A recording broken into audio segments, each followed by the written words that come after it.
Hello everyone, welcome back to concept clear classes. तो हमारे पास हमने जो है वो केमिस्ट्री का दूसरा चैप्टर जो था इस मैटर अराउंड एस पे और उसका जो है हमारे पास कुछ टॉपिक्स जो है वो बच गए थे। आज हम जो है वो कोशिश करेंगे कि इस दूसरे चैप्टर को जो है वो अब आज कंप्लीट करके इसको कंक्लूड करें। तो हमारे पास अगर हम नेक्स्ट टॉपिक की बात करें तो हमारे पास आ जाती है फिजिकल एंड केमिकल चेंजेस। तो केमिस्ट्री जो है बेसिकली वो फिजिकल और केमिकल प्रॉपर्टीज़ के बारे में ही पढ़ाती है, हमारे पास स्टडी करवाती है। Chemistry physical and chemical changes के बारे में ही स्टडी करवाती है। तो हमारे पास अगर फिजिकल प्रॉपर्टीज़ की बात करें तो हमारे पास आ जाता है कलर, आ जाता है हमारे पास किसी भी चीज़ की हार्डनेस अगर बतानी हो तो हार्डनेस के बारे में फिजिकल प्रॉपर्टी के अंदर आता है और रिजिडिटी आ जाती है हमारे पास। कोई भी चीज़ इतनी सख्त है कि उसको बेंड करने पर भी, यानी कि सपोज ये मार्कर है मेरे पास, इसकी एक फिक्स शेप है, इसको अगर मैं जितना मर्जी कोशिश करूँ बेंड करने की, ये जो है वो बेंड नहीं हो पाएगा, यानी कि ये इसकी रिजिडिटी है। सो हमारे पास एक आ जाता है फ्लूइडिटी, यानी कि लिक्विड का बहाव को हम जो लिक्विड का जो बहाव होता है उसको हम बोलते हैं फ्लूइडिटी, लिक्विड का जो है ईजिली जो है बहना। एंड नेक्स्ट हमारे पास आती है डेंसिटी, कोई भी चीज़ कितनी जो है वो कितना डेंस है, कोई भी पार्टिकल्स जो है वो कितनी उसकी डेंसिटी है, कितना डेंस है हमारे पास। मेल्टिंग पॉइंट और बॉइलिंग पॉइंट्स के बारे में मैंने आपको ऑलरेडी पढ़ा चुका हूँ लास्ट चैप्टर में, मैटर इन अवर सराउंडिंग जो चैप्टर हमने पढ़ा था। तो हमारे पास ये चीज़ें आ जाती हैं फिजिकल प्रॉपर्टीज़ के अंदर, यानी कि केमिस्ट्री में जब भी हम फिजिकल प्रॉपर्टीज़ को पढ़ते हैं तो इन चीज़ को हम ज़रूर जो है वो किसी भी चीज़ की फिजिकल प्रॉपर्टीज़ को पढ़ते वक्त इन चीज़ को ज़रूर डिस्कशन करते हैं। तो हमारे पास नेक्स्ट अगर बात करें तो हमारे पास अगर ऑयल और वाटर की बात करें, देखिए ऑयल और वाटर जो है इनके स्टेट्स ऑफ मैटर सेम है, यानी कि they both are liquid. But अगर इनकी अगर हम बात करें तो केमिकल करैक्टरिस्टिक्स इनकी डिफरेंट हैं। अगर देखें है स्टेट्स ऑफ मैटर सेम है, oil and water both are liquid but इनकी जो केमिकल करैक्टरिस्टिक्स होती हैं हमारे पास दे आर डिफरेंट। सपोज कैसे, फॉर एग्जांपल ऑयल जो है वो हवा की प्रेजेंस में आग पकड़ लेता है और जो वाटर होता है जब आग लग जाती है कहीं पे तो वाटर जो है वो इजीली हेल्प करता है इन एक्सटिंग्विशिंग फायर, यानी कि फायर एक्सटिंग्विशिंग में मदद करता है, आग को जो है वो बुझाने में वाटर जो है वो हेल्प करता है। सो हमारे पास दोनों का जो है वो डिफरेंट रोल रहता है एज सच, यानी कि केमिकल करैक्टरिस्टिक्स यहाँ पे दोनों की जो है वो डिफरेंट है, दोनों के दोनों लिक्विड हैं बट यहाँ पे केमिकल करैक्टरिस्टिक्स दोनों जो है वो डिफरेंट शो करते हैं। तो हमारे पास अगर हम बात करें तो हमारे पास बर्निंग जो है ना ये बर्निंग एक केमिकल चेंज है। बर्निंग जो है वो एक केमिकल चेंज है, याद रखना please, keep in mind.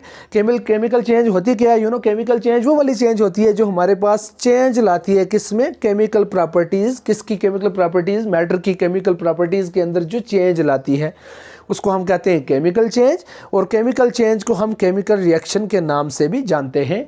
Chemistry के अंदर हम केमिकल रिएक्शंस जब पढ़ते हैं तो मैंने आपको पहले लेक्चर में ही समझाया था, जब मैंने आपको इंट्रोडक्शन दी थी अबाउट साइंस, तो वहाँ पे भी मैंने आपको बताया था दो रिएक्टर्स आपस में रिएक्ट करते हैं लेफ्ट हैंड साइड पे, अल्टीमेटली एक एरो लगता है बीच में और राइट हैंड साइड पे हमारे पास प्रोडक्ट बनता है। हमारे पास वहाँ पे दो रिएक्टर्स रिएक्ट करके एक प्रोडक्ट बनाते हैं, यानी कि इसको हम कहते हैं केमिकल चेंज।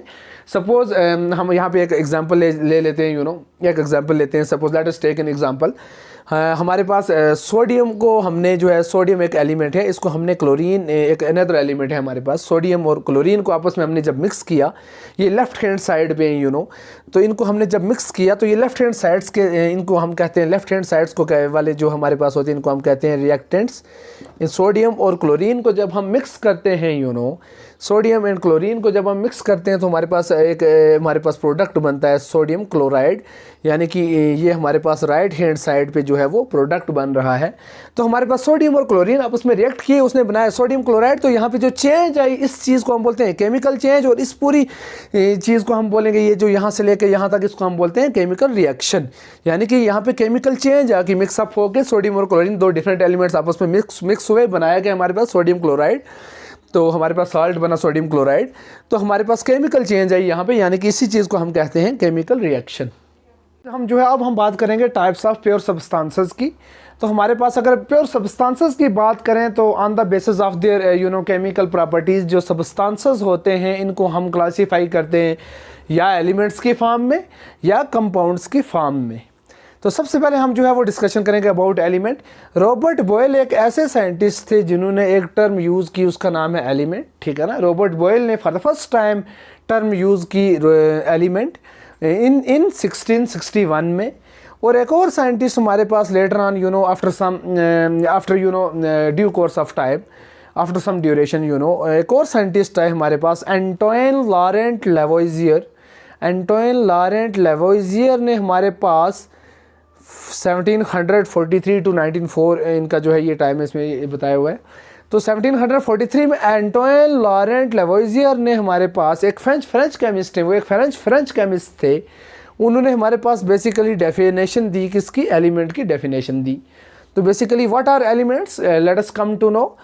एलिमेंट्स जो होते हैं हमारे पास, एलिमेंट क्या होता है हमारे पास, एक बेसिक फॉर्म होती है मैटर की, जो है वो ईज़िली जो है वो ब्रोकन जो है वो ईज़िली जो है ब्रेक डाउन नहीं हो सकते। किस में ब्रेक डाउन नहीं हो सकते, सिंपल सबस्टांस के फॉर्म में ईज़िली ब्रेक नहीं हो सकते केमिकल रिएक्शंस के ज़रिए, ठीक है ना। एलिमेंट्स जो है वो एक सिंपल फॉर्म होती है मैटर की, जो कि ईज़िली जो है वो ब्रेक आउट नहीं हो सकते, ईज़िली जो है वो इनकी जो है वो ब्रोकन नहीं होते, सिंपल फॉर्म ऑफ सब्सटेंस में कन्वर्ट नहीं होते ईज़िली केमिकल रिएक्शंस के ज़रिए।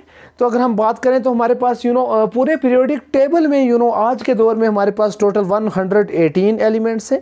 एक पीरियोडिक टेबल होता है केमिस्ट्री में जो है हमारे पास, वो डिफरेंट एलिमेंट्स के बारे में, उनकी प्रॉपर्टीज़ के बारे में, ऑल दोज सीरीज़ होती हैं इसमें, उसमें 4 डिफरेंट टाइप्स की सीरीज़ होती हैं हमारे पास। एलिमेंट्स होते हैं हमारे पास, डिफरेंट सीरीज़ होती हैं, उसमें हमारे पास ग्रुप्स होते हैं, पीरियड्स होते हैं, वो हम लेटर ऑन डिस्कस करेंगे जब हम पीरियोडिक टेबल को पढ़ेंगे। तो हमारे पास टोटल इतना समझ, आप इतना याद रखें, पीरियोडिक टेबल के अंदर टोटल हमारे पास 118 एलिमेंट्स होते हैं आज की डेट में। तो हमारे पास एलिमेंट्स की अगर हम बात करें तो यहाँ से शुरू होते हैं hydrogen, helium, lithium, beryllium, boron, carbon, nitrogen, these are all elements, ये सारे एलिमेंट्स कहलाते हैं। इसी तरह करते करते 118 एलिमेंट्स जो है वो हाइड्रोजन से लेके 118 एलिमेंट्स तक जो है आज के दौर में जो है वो जाने जाते हैं।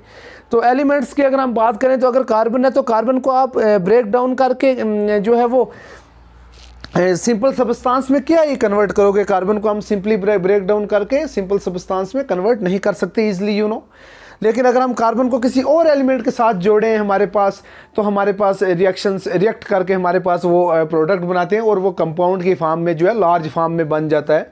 तो हमारे पास कंपाउंड्स और एलिमेंट्स के बीच में, यानी कि मिक्सचर और कंपाउंड्स के बीच में हम जो है वो डिफरेंसेस भी लेटर ऑन जानेंगे। तो ये था हमारे पास एलिमेंट्स के बारे में। अब हम बात करने वाले हैं हमारे पास एलिमेंट्स के बारे में, थोड़ा डिटेल में पढ़ेंगे। एलिमेंट्स की अगर बात करें तो हम इनको डिवाइड करते हैं बेसिकली मेटल्स के अंदर, नॉन मेटल्स के अंदर एंड मेटालॉइड्स के अंदर। Very important, metals, non metals and metalloids. तो अगर हम मेटल्स की बात करें तो हमारे पास मेटल्स जो होते हैं हमारे पास लस्ट्रस होते हैं, यानी कि शाइनी होते हैं, यानी कि मेटल्स आर लस्ट्रस या मीन्स टू से शाइनी। और अगर नॉन मेटल्स की बात करें, ये जो है वो लस्ट्रस नहीं होते, शाइनी नहीं होते। ये एक बेसिक डिफरेंस है मेटल्स और नॉन मेटल्स में। अगर हम नेक्स्ट पॉइंट की बात करें तो मेटल्स जो होते हैं वो सिल्वरी या ग्रे कलर के होते हैं या फिर गोल्डन येलो कलर के होते हैं। और अगर हम नॉन मेटल्स की बात करें तो इनके वैरायटी ऑफ कलर्स होते हैं, कोई स्पेसिफिक कलर्स नहीं होते इनके, डिफरेंट कलर्स होते हैं, वैरायटी ऑफ कलर्स होते हैं नॉन मेटल्स के। अगर हम नेक्स्ट बात करें हमारे पास मेटल्स की, तो हमारे पास they are good conductors of heat and electricity. ये अच्छे से जो है वो हीट और इलेक्ट्रिसिटी को कंडक्ट करते हैं। और अगर हम नॉन मेटल्स की बात करें तो they are poor conductors of heat and electricity. Non metals जो होते हैं ये poor conductor of heat and electricity होते हैं। तो अगर हम मेटल्स की बात करें तो हमारे पास ये मेटल्स जो है वो डक्टाइल होते हैं। डक्टाइल का मतलब हुआ यानी कि इनको हम ईजिली जो है वो ड्रा कर सकते हैं इनटू थिन वायर्स के अंदर। ईजिली जो है वो पतली पतली तारों के अंदर इनको जो है हम जो है वो वायर्स के अंदर इनको हम डक्टाइल का मतलब हुआ वायर्स के अंदर मेटल को ईजिली कन्वर्ट कर सकते हैं। और नॉन मेटल जो है वो डक्टिलिटी वाली प्रॉपर्टी शो नहीं करते, यानी कि इनको हम वायर्स के अंदर कन्वर्ट नहीं कर सकते नॉन मेटल्स को। अगर हम मेटल्स की बात करें तो मेटल्स जो है वो मैलिएबल होते हैं। Metals are malleable. तो हमारे पास यानी कि मैलिएबल का मतलब हुआ इनको हम ईज़िली जो है वो कन्वर्ट कर सकते हैं इनटू थिन शीट्स। बट अगर हम नॉन मेटल्स की बात करें नॉन मेटल्स जो होते हैं हमारे पास they are non malleable, they can not be easily converted into thin sheets. इनको हम ईजिली जो है वो थिन शीट्स के अंदर कन्वर्ट नहीं कर पाते। So these are the basic differences between metals and non metals. Very important topic and इंशाल्लाह this chapter we will study in metals and non metals. एक 8th क्लास में एक हमारे पास एक हमारा चैप्टर है 8th क्लास के अंदर मेटल्स एंड नॉन मेटल्स, उसके अंदर हम डिटेल में जो है वो इसको हम स्टडी करेंगे। तो हमारे पास अगर हम मेटल्स की बात करें तो मेटल्स जो है वो सोनोरस होते हैं, यानी कि अगर हम इनको हिट करें ना, मेटल्स को अगर हम हिट करें तो वो एक रिंगिंग साउंड प्रोड्यूस करते हैं। और अगर हम नॉन मेटल्स की बात करें तो ये नॉन सोनोरस होते हैं, यानी कि they can not produce any type of ringing sound whenever they are being hit. इनको हिट करने से कोई भी रिंगिंग साउंड जो है वो प्रोड्यूस नहीं होती नॉन मेटल्स को। तो अगर हम मेटल्स की बात करें तो हमारे पास इसमें गोल्ड आ जाता है, हमारे पास इसका सिंबल AU रहता है, सिल्वर आ जाता है, हमारे पास AG सिंबल इसका रहता है। पीरियोडिक टेबल के अंदर हमारे पास टोटल 118 एलिमेंट्स है, तो इस तरह से वो सिंबल से जो है वो उनके नाम जो है वो ऐसा जाने जाते हैं, तो ये उनका सिंबल है, ये उनके नाम है, gold AU, silver AG, copper हमारे पास मेटल को हम CU लिखते हैं, आयरन होता है FE, सोडियम Na होता है, पोटेशियम होता है K। So these are all metals. और भी आ जाते हैं हमारे पास मैग्नीशियम होता है हमारे पास, अल्युमिनियम होता है हमारे पास, दे आर ऑल मेटल्स। यानी कि पीरियोडिक टेबल में कुछ हमारे पास ग्रुप्स होते हैं, हमारे फर्स्ट एंड सेकंड ग्रुप्स के जितने भी हमारे पास एलिमेंट्स होते हैं वो मेटल्स कहलाते हैं। फर्स्ट ग्रुप्स को हम अल्काली मेटल्स कहते हैं, सेकंड ग्रुप्स वालों को जो है वो अल्कालाइन अर्थ मेटल्स कहते हैं। वो हम जो है वो 10th क्लास की केमिस्ट्री के एक chapter periodic classification of elements है, उसमें हम जो है डिटेल में स्टडी करेंगे। तो हमारे पास नेक्स्ट अगर हम नॉन मेटल्स की बात करें तो नॉन मेटल्स के अंदर एग्जांपल्स में हमारे पास आते हैं, हमारे पास हाइड्रोजन H का सिंबल होता है, इसका ऑक्सीजन का O सिंबल होता है। आयोडीन हमारे पास नॉन मेटल रहता है, I सिंबल रहता है। फ्लोरीन हमारे पास F सिंबल रहता है। क्लोरीन जो हमारे पास होता है उसका Cl सिंबल रहता है। और एक और होता है हमारे पास सिलिकॉन, उसका Si सिंबल रहता है। एक और होता है हमारे पास germanium. These are all some of the basic non metals. तो ये था हमारे पास basic differences between metals and non metals. एक और होते हैं हमारे पास, एक और टाइप के एलिमेंट्स होते हैं पीरियोडिक टेबल के अंदर को हम बोलते हैं मेटालाइट्स। तो पीरियोडिक टेबल के अंदर ये मेटल्स, नॉन मेटल्स और मेटालाइट्स, इनको डिमार्केट किया हुआ होता है। जब आप पीरियोडिक टेबल के अंदर देखेंगे तो मेटल्स, नॉन मेटल्स और नॉन मेटल्स और मेटालाइट्स को डिमार्केट किया होता है, सेपरेट किया होता है विद डिफरेंट कलर्स के साथ। मेटल्स को अलग कलर से, नॉन मेटल्स को अलग कलर से, एंड मेटालाइट्स को अलग कलर से, ताकि जो आप इजीली जो है इसको वो डिमार्केशन इसकी कर पाएँ ईजिली। तो हमारे पास नेक्स्ट मेटालॉइड्स वो वाले एलिमेंट्स होते हैं पीरियोडिक टेबल के अंदर जिनकी इंटरमीडिएट प्रॉपर्टीज़ रहती हैं, मॉडरेट इन बिटवीन वाली प्रॉपर्टीज़ रहती हैं, यानी कि ना वो मेटल्स में सही तरीके से कहलाते हैं और ना वो नॉन मेटल्स में सही तरीके से कहलाते हैं, यानी कि they are between metals and non metals. So हमारे पास मेटालॉइड्स जो होते हैं वो between metals and non metals होते हैं, ना एग्जैक्टली मेटल्स होते हैं, ना एग्जैक्टली नॉन मेटल्स होते हैं, यानी कि वो दोनों की प्रॉपर्टीज़ जो है वो शो कर रहे होते हैं मेटालॉइड्स। तो हमारे पास इसकी एग्जांपल्स में हमारे पास आ जाता है बोरान, बोरान को B से रिप्रेजेंट करते हैं, और सिलिकॉन आ जाता है हमारे पास Si से रिप्रेजेंट करते हैं हमारे पास। Boron, I am sorry for that, ये जो बोरान, सिलिकॉन और ये जो जर्मेनियम है, these are non metalloids, sorry these are metalloids. मैंने आपको वो गलती से बोल दिया था पहले कि सिलिकॉन और जर्मेनियम जो है वो नॉन मेटल्स है, I am sorry for that. So जो सिलिकॉन और जो जर्मेनियम होते हैं और बोरान होते हैं, they are metalloid. Silicon, boron and germanium, they are metalloids. They show the property of both metals as well as non metals, यानी कि they are in between metals and non metals. तो अब हम जो है वो बात करेंगे, हमारे पास कुछ इंपॉर्टेंट पॉइंट्स को डिस्कस कर लेते हैं। ज़्यादातर जो एलिमेंट्स होते हैं पीरियोडिक टेबल के अंदर वो सॉलिड फॉर्म में होते हैं। ज़्यादातर एलिमेंट्स पीरियोडिक टेबल के अंदर सॉलिड फॉर्म में होते हैं। सिर्फ 2 एलिमेंट्स ऐसे हैं पीरियोडिक टेबल के अंदर, ये एक एक्सेप्शन है 2 एलिमेंट्स ऐसे हैं पीरियोडिक टेबल के अंदर जो कि लिक्विड रहते हैं, लिक्विड होते हैं रूम टेम्परेचर के ऊपर। उनमें वेरी इंपॉर्टेंट पॉइंट मर्क्यूरी जो कि लिक्विड रहता है, और हमारे पास ब्रोमीन भी जो है वो लिक्विड रहता है एट रूम टेम्परेचर के ऊपर। मरकरी का सिंबल रहता है Hg और ब्रोमीन का सिंबल रहता है Br। They are liquid at room temperature. These are the only 2 elements which are liquid at room temperature. अगर हम नेक्स्ट बात करें तो हमारे पास 11 ऐसे एलिमेंट्स होते हैं पीरियोडिक टेबल के अंदर जो कि गैशियस फॉर्म में रहते हैं, रूम टेम्परेचर के ऊपर गैशियस स्टेट में रहते हैं। और अगर हम बात करें एलिमेंट्स, जैसे हमारे पास गालियम हो गया, हमारे पास गैलियम, सीजियम हो गया, CS से इसको हम रिप्रेजेंट करते हैं सीजियम को। ये लिक्विड रहता है, रूम टेम्परेचर पे लिक्विड बन जाता है। कब?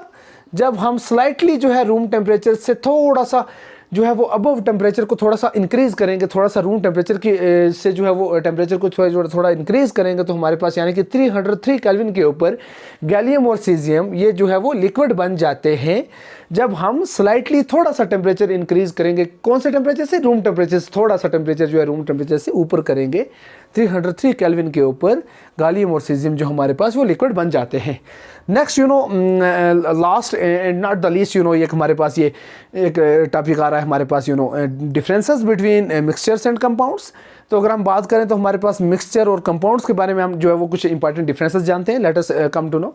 तो हमारे पास अगर मिक्सचर की बात करें तो हमारे पास एलिमेंट्स जो है वो जब एलिमेंट्स मिक्स करते हैं एक साथ, जब एलिमेंट्स आपस में मिक्स कर जाते हैं एक साथ तो वो बनाते हैं मिक्सचर, और इसमें कोई भी नया कंपाउंड नहीं बनेगा। एलिमेंट्स जब एलिमेंट्स के जब हम एटम्स के जब एलिमेंट्स को जब हम मिक्सअप करते हैं पार्टिकल्स को मिक्सअप करते हैं तो वो हमारे पास एक मिक्सचर बना लेते हैं और कोई भी नया कंपाउंड उसमें नहीं बनता है। Please keep in mind.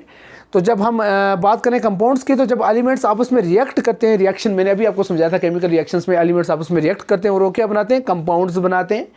तो जब रिएक्शन में हमारे पास रिएक्शन के अंदर जब एलिमेंट्स आपस में रिएक्ट कर जाते हैं, रिएक्टेंट्स रिएक्ट कर जाते हैं, वो एक प्रोडक्ट बनाते हैं, उनको हम बोलते हैं कंपाउंड्स।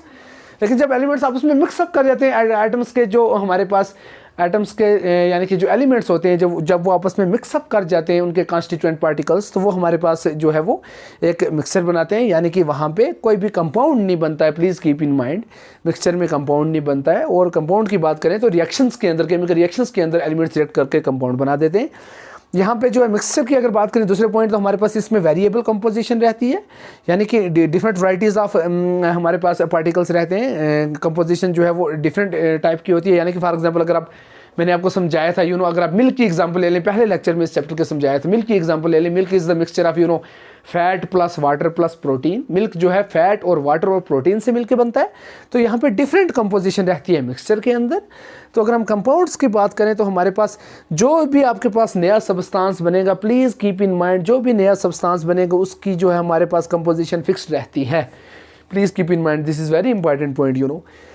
सपोज C+O2 क्या बना हमारे पास, कार्बन डाइऑक्साइड। Na+Cl क्या बना हमारे पास, NaCl। एलिमेंट्स रिएक्ट करके हमारे पास कंपाउंड बना रहे हैं, कंपाउंड की फॉर्म में बना रहे हैं, लार्ज फॉर्म बना रहे हैं, कंपाउंड की फॉर्म बना रहे हैं। तो यहाँ पे हमारे पास जो कंपोजिशन है वो एक जैसी रहती है। जो रिएक्टेंट्स के हमारे पास जो प्रोपोर्शन थी रेशो की, वही रहेगी हमारे पास प्रोडक्ट में भी। जो प्रोपोर्शन रहेगी हमारे पास फिक्स्ड रेशो रहती है। Please keep in mind, composition हमेशा जो है वो कंपाउंड्स के अंदर फिक्स्ड रहती है। एंड नेक्स्ट अगर हम बात करें तो हमारे पास इनको हम इजीली सेपरेट आउट कर लेते हैं with the help of some easy methods. For example हमारे पास फिल्ट्रेशन एक प्रोसेस मैंने आपको समझाई थी, कुछ सेंट्रीफ्यूगेशन प्रोसेस होती हैं, etcetera many more are there, I have already discussed in this chapter.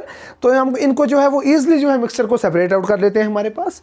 अगर कंपाउंड्स की बात करें तो हमारे पास इनको हम जो है इन मेथड्स से नहीं सेपरेट आउट कर सकते। लेकिन अगर हम बात करें कंपाउंड्स की, तो जो कॉन्स्टिट्यूएंट पार्टिकल्स होते हैं कंपाउंड्स के, इनको जो हम सेपरेट आउट कर लेते हैं with the help of chemical reactions only. So chemical reactions की मदद से कंपाउंड्स को सेपरेट आउट इजीली कर सकते हैं। बट मिक्सचर को जो हम filtration, centrifugation etcetera these processes, ये वाली जो सिंपल टेक्निक्स जो होती हैं, इनसे हम जो है मिक्सचर को सेपरेट आउट कर लेते हैं। So that is all about today's video. तो हमारे पास ये जो इस मैटर अराउंड अस पे और जो कि दूसरा चैप्टर है केमिस्ट्री का, ये ख़त्म हो चुका है आज। तो अब हम नेक्स्ट चैप्टर जो है वो बायो का शुरू करेंगे, the fundamental process of life, fundamental unit of life को हम पढ़ेंगे, सेल के बारे में हम डिस्कस करेंगे। तो तब तक के लिए stay tuned, bye bye, take care.